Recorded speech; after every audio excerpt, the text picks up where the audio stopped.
Mahasiswa, ketemu lagi di ibadah online khusus mahasiswa Kampus Connection. Gimana nih kesibukannya kalian? Semoga bukan cuma sibuk, tapi kita semua bisa produktif ya guys. Mulai atur prioritas, mana yang penting dan mana yang mendesak.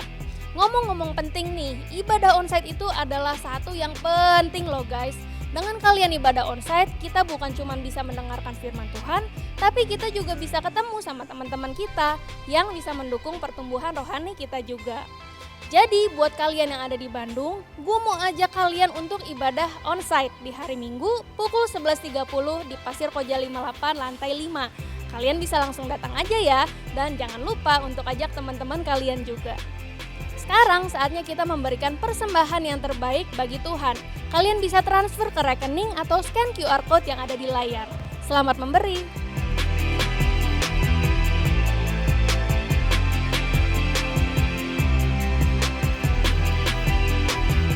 That's all yang bisa gue sampaikan. Sekarang yuk siapkan hati dan pikiran kita untuk mengikuti ibadah hari ini. Happy weekend and enjoy the service guys!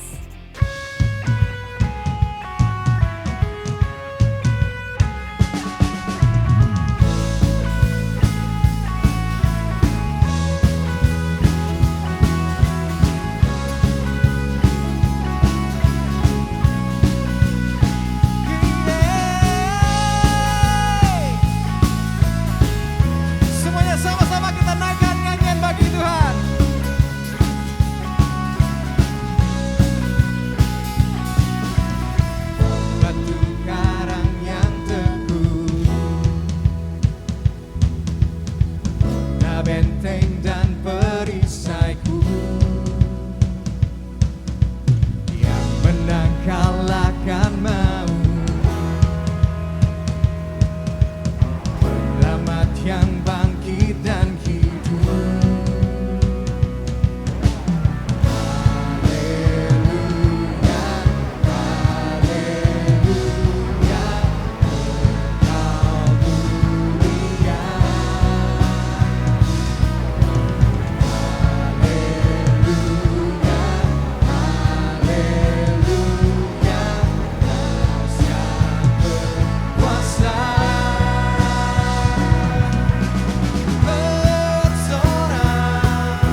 teman-teman, selamat datang kembali di ibadah online khusus mahasiswa Campus Connection.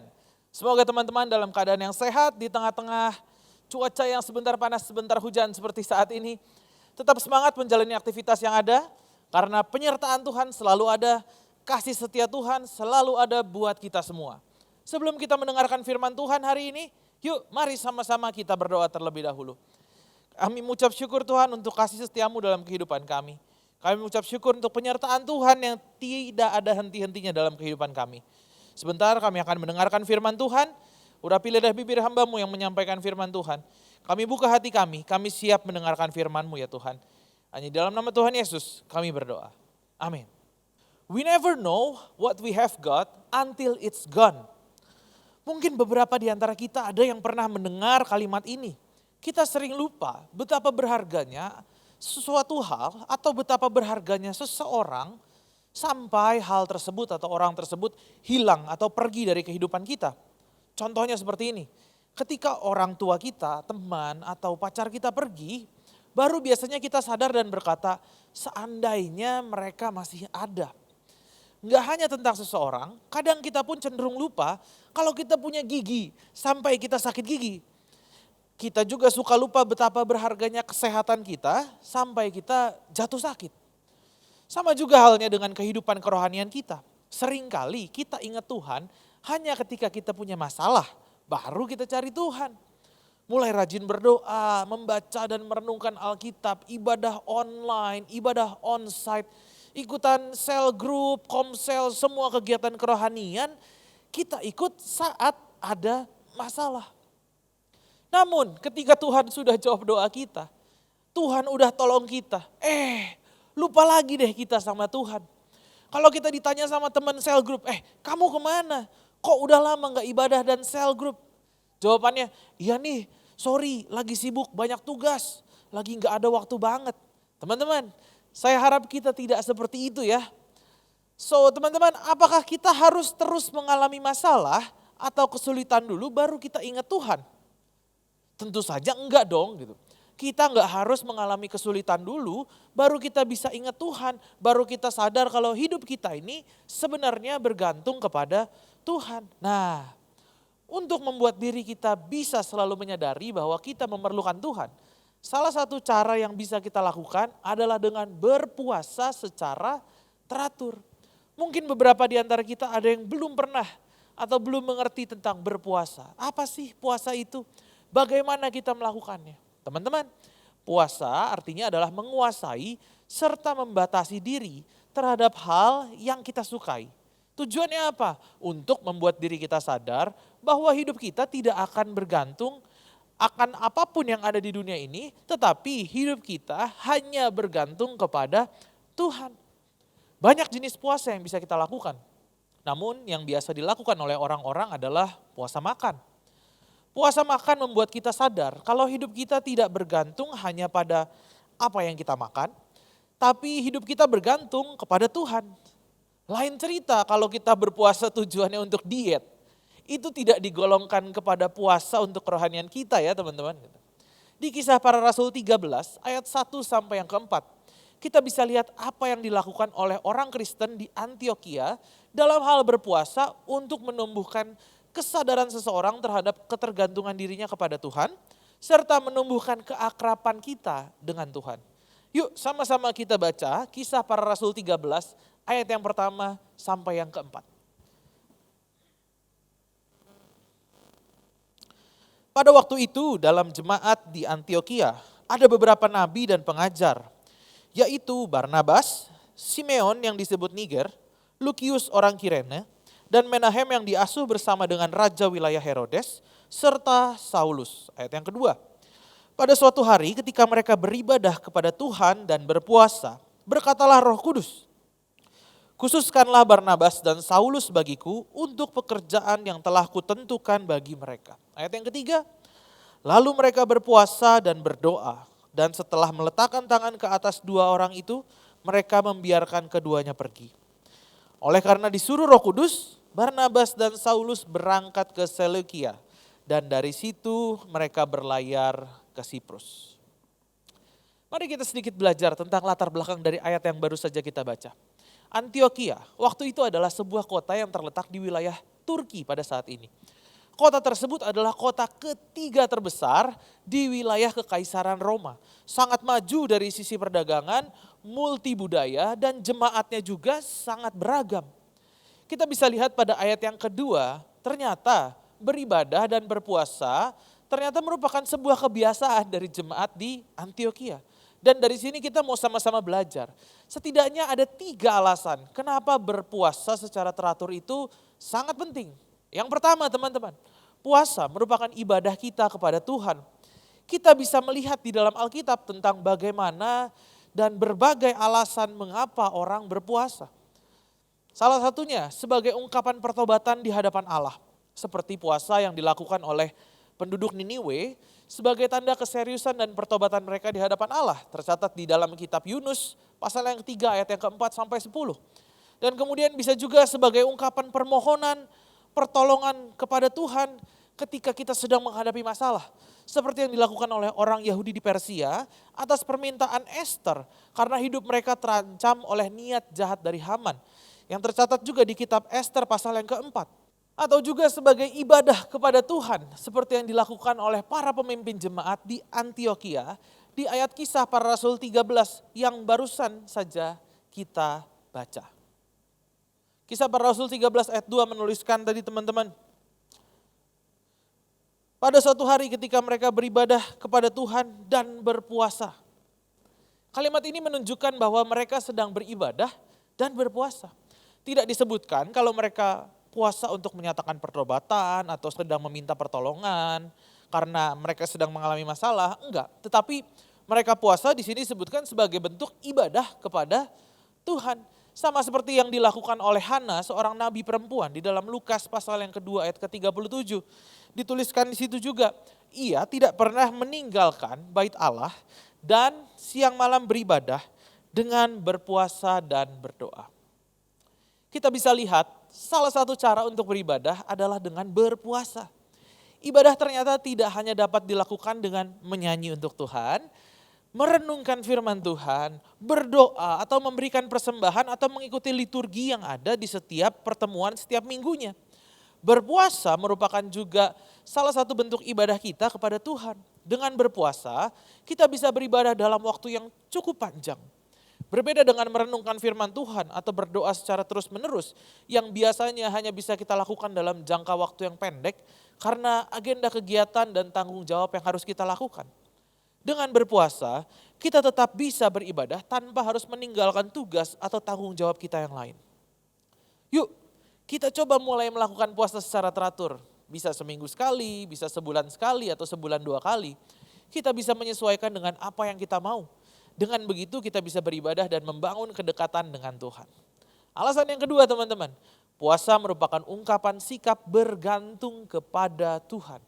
Dengan berpuasa kita sedang mengungkapkan kalau kita ini lagi bergantung sama Tuhan. Puasa membuat kita lebih peka akan apa yang jadi kehendak Tuhan dalam hidup kita. Seperti yang tertulis di dalam Kisah Para Rasul 13 ayat yang kedua sampai yang keempat. Pada suatu hari ketika mereka beribadah kepada Tuhan dan berpuasa, berkatalah Roh Kudus, khususkanlah Barnabas dan Saulus bagiku untuk pekerjaan yang telah kutentukan bagi mereka. Lalu mereka berpuasa dan berdoa, dan setelah itu meletakkan tangan ke atas kedua orang itu, mereka membiarkan keduanya pergi. Oleh karena disuruh Roh Kudus, Barnabas dan Saulus berangkat ke Seleukia, dan dari situ mereka berlayar ke Siprus. Ketika mereka sedang beribadah dan berpuasa, Roh Kudus berbicara kepada mereka. Setelah mereka mendengar pesan Roh Kudus, mereka menanggapinya dengan berpuasa lagi dan juga berdoa. Melalui tindakan berpuasa tersebut, mereka mengakui bahwa mereka memerlukan petunjuk dan penyertaan Tuhan. Mereka tidak dapat mengandalkan kekuatan mereka sendiri. Pada tahun 1863 ditetapkan Hari Puasa Nasional yang dibuat oleh Abraham Lincoln, Presiden Amerika Serikat pada waktu itu sebagai deklarasi akan ketergantungan hidup manusia kepada Tuhan. Saat itu ada perang saudara di Amerika Serikat, yaitu negara-negara di bagian utara dan selatan. Di tengah situasi yang memanas tersebut, Presiden Lincoln membuat pernyataan resmi sebagai berikut. Kita telah menjadi penerima karunia yang terbaik dari sorga. Kita telah dipelihara selama bertahun-tahun dalam kedamaian dan kemakmuran. Kita telah bertumbuh dalam jumlah, kekayaan, dan kekuatan melebihi yang pernah dialami oleh negara lain. Tetapi kita telah melupakan Tuhan. Sekarang, oleh sebab itu, saya melalui pernyataan saya ini menetapkan dan mengkhususkan hari Kamis 30 April 1863 sebagai hari merendahkan diri, berpuasa dan berdoa secara nasional. Statement atau pernyataan dari Abraham Lincoln ini seharusnya menjadi kesadaran kita untuk selalu bergantung pada Tuhan di dalam setiap keadaan. Bukan hanya di masa krisis saja, namun setiap saat puasa makan dan minum. Pasti kita akan merasa lapar dan kita akan merasakan haus. Hal itu membuat kita tahu kalau kita perlu makanan dan perlu minuman untuk hidup. Di sisi lain kita juga sadar kalau sama seperti kita perlu makan dan minum, kita juga perlu Tuhan untuk kehidupan kita. Alasan yang ketiga teman-teman, puasa merupakan cerminan dari sikap rendah hati di hadapan Tuhan. Loh, kok bisa disebut rendah hati? Ya karena kita menyadari kita tidak mampu hidup dengan kekuatan kita sendiri. Walaupun secara usia kita masih muda, tubuh masih sehat, masih bugar, pendidikan kita tinggi, punya banyak pengetahuan. Tetapi kita tetap sadar semua yang kita miliki ini terbatas. Dan kita butuh Tuhan dalam menjalani kehidupan. Seperti kita yang akan kelaparan dan tidak bisa bertahan hidup tanpa asupan makanan dan minuman, begitu juga kita tidak akan dapat hidup secara produktif tanpa pertolongan Tuhan. Seperti yang tertulis di dalam ayat kedua sampai yang ketiga tadi sebagai tanggapan terhadap pesan Roh Kudus agar mereka mengkhususkan Barnabas dan Saulus bagi Tuhan.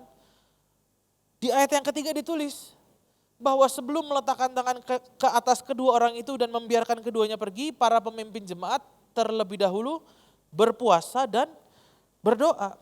Dikatakan lalu mereka berpuasa dan berdoa. Dan setelah meletakkan tangan ke atas kedua orang itu mereka membiarkan keduanya pergi. Tindakan mereka ini yaitu berpuasa dan berdoa sebelum mengutus Barnabas serta Saulus untuk pergi merupakan satu cerminan dari sebuah kerendahan hati. Menyadari bahwa untuk melaksanakan tugas yang Tuhan berikan tidak bisa dengan mengandalkan kemampuan mereka sendiri. Pertanyaannya untuk kita renungkan, seberapa jauh kita dapat menyadari akan keterbatasan diri kita? Richard Foster, seorang hamba Tuhan yang dipakai Allah untuk membangkitkan kesadaran orang tentang pentingnya sebuah disiplin rohani. Di dalam salah satu bukunya yang berjudul Celebration of Discipline, dia menuliskan sebagai berikut. Lebih dari semua disiplin yang lain, puasa akan mengungkapkan hal-hal yang mengendalikan kita. Kita menutupi apa yang ada di dalam diri kita dengan makanan dan hal-hal lain yang baik. Namun dalam puasa semua hal tersebut akan muncul ke permukaan. Apabila kesombongan mengendalikan kita, hal itu akan tersingkap secara hampir seketika. Kemarahan, kepahitan, iri hati, pertentangan, ketakutan. Bila mereka ada di dalam diri kita, mereka akan muncul ke permukaan ketika kita berpuasa. Dengan kata lain, puasa akan menolong kita untuk mengenal diri kita yang sesungguhnya. Oleh karena itu teman-teman, salah satu hal yang dapat kita lakukan di saat berpuasa adalah dengan merendahkan hati di hadapan Tuhan, serta memohon Roh Kudus memeriksa hati kita dari dosa-dosa kita. Proses inilah yang disebut sebagai eksamen atau pemeriksaan diri. Melalui proses ini kita memohon agar Tuhan menunjukkan hal-hal yang tidak berkenan kepadanya yang masih ada di dalam hidup kita. Baik itu baru berupa niatan, baik itu berupa perasaan kita ataupun juga pikiran kita. Kemudian kalau Tuhan sudah menunjukkan hal-hal yang tidak berkenan kepadanya, dengan rendah hati kita datang memohon ampun dan meminta agar Ia membaharui hati nurani kita. Dengan pertolongan dari Roh-Nya, kita mampu meninggalkan semua hal-hal yang tidak berkenan tersebut. Teman-teman, beberapa minggu ini kita masih akan belajar bagaimana kita bisa melewati setiap musim kehidupan kita dengan melakukan disiplin rohani di dalam kehidupan ini. Salah satunya dengan berpuasa. 2 minggu yang lalu kita telah belajar untuk merenungkan firman Tuhan dan juga kita telah belajar tentang beribadah. Dengan melakukan disiplin rohani ini, kita bisa melewati apapun season atau musim kehidupan kita dengan produktif. Mungkin di antara kita ada yang bertanya, tubuh saya, kesehatan saya tidak memungkinkan untuk berpuasa. Apa ada cara lain untuk saya bisa berpuasa? Jawabannya ya, tentu saja bisa. Ada beberapa pola berpuasa yang bisa kita terapkan. Yang pertama, puasa menahan diri untuk tidak makan dan tidak minum dalam waktu tertentu seperti yang umumnya dilaksanakan. Kemudian yang kedua, puasa menahan diri untuk tidak makan makanan tertentu yang kita suka atau bahkan kita kecanduan akan makanan atau minuman tersebut. Seperti misalkan es krim, milk tea, boba, kopi mungkin gitu. Atau daging, apapun yang kita rasa kita suka banget. Gitu. Tipe yang ketiga bisa jadi juga puasa menahan diri untuk tidak melakukan hal yang disukai. Seperti misalkan bermain games, media sosial. Bahkan puasa untuk bicara atau puasa untuk menahan emosi. Pada intinya teman-teman, berpuasa adalah membatasi diri untuk melakukan hal yang kita sukai atau kita rasa kita ketergantungan terhadap hal tersebut. Ada orang yang kalau nggak main games atau belum scrolling sosmed merasa hidupnya kurang atau jadi uring-uringan. Nah itu bisa, itu perlu puasa. Untuk menyadarkan dirinya, kalau hidupnya tidak ditentukan oleh games, hidupnya tidak ditentukan oleh medsos, tetapi oleh kuasa Tuhan. Kira-kira apa yang menjadi ketergantunganmu saat ini? Film, rokok, media sosial, games, emosi.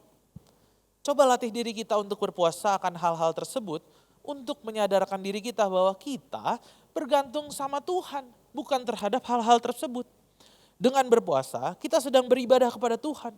Kita sedang bergantung kepada Tuhan, kita akan lebih peka terhadap kehendak Tuhan, dan kita sedang merendahkan hati kita di hadapan Tuhan. Kita membatasi diri melalui berpuasa untuk beribadah kepada Tuhan yang tak terbatas. Berjalan bersama Dia yang tidak terbatas, maka kehidupan kita pun juga menjadi kehidupan yang tak terbatas. Satu saran teman-teman, lakukanlah bersama-sama dengan teman-teman di dalam komunitasmu, agar ini menjadi lebih mudah untuk dijalani. Mari sama-sama kita berdoa. Kami mengucap syukur Tuhan untuk firman Tuhan yang sudah disampaikan hari ini. Hari ini kami mohon ampun kalau kami selama ini masih mengandalkan kekuatan kami. Kami mohon ampun kalau kami sering kali lupa terhadap Tuhan dan hanya ingat Tuhan di saat kami butuh pertolongan, di saat kami susah. Hari ini Tuhan, ajarkan kami untuk belajar selalu mengandalkan Tuhan dalam setiap musim kehidupan kami. Ajar kami untuk bisa selalu mengingat Tuhan, percaya kepada Tuhan di dalam setiap season yang ada dalam kehidupan kami. Kami mau menjalani kehidupan kami dengan penuh kemenangan. Kami mau menjalani kehidupan kami bersama dengan Tuhan yang tidak terbatas itu. Dan hari ini juga Tuhan, hamba mau melepaskan berkat bagi teman-temanku dimanapun mereka berada. Biar ada damai sejahtera Allah yang melampaui segala akal itu dilimpahkan di dalam kehidupan mereka. Ada kasih dan kuasa Allah yang dinyatakan melalui kehidupan mereka. Dimanapun mereka berada, apapun yang mereka lakukan, semua pekerjaan tangan-Mu Tuhan yang menjadikannya berhasil.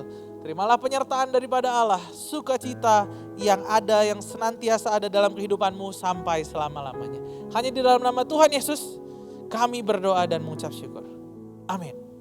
Saya percaya dengan kita membangun disiplin rohani, iman kita semakin dikuatkan dan bersama dengan Tuhan, kita mampu menghadapi setiap musim apapun yang ada di hadapan kita. Setiap musim kehidupan bisa kita lalui dengan penuh kemenangan karena kita berjalan bersama-sama dengan Tuhan yang tidak terbatas. Bagi teman-teman yang memerlukan dukungan doa ataupun konseling lebih lanjut, silakan scan QR Code yang tertera di layar. Jangan ragu untuk menyampaikan permohonan doa. Ada para pendoa dan konselor yang siap untuk membantu serta mendoakan teman-teman sekalian. See you next week. Tuhan Yesus memberkati.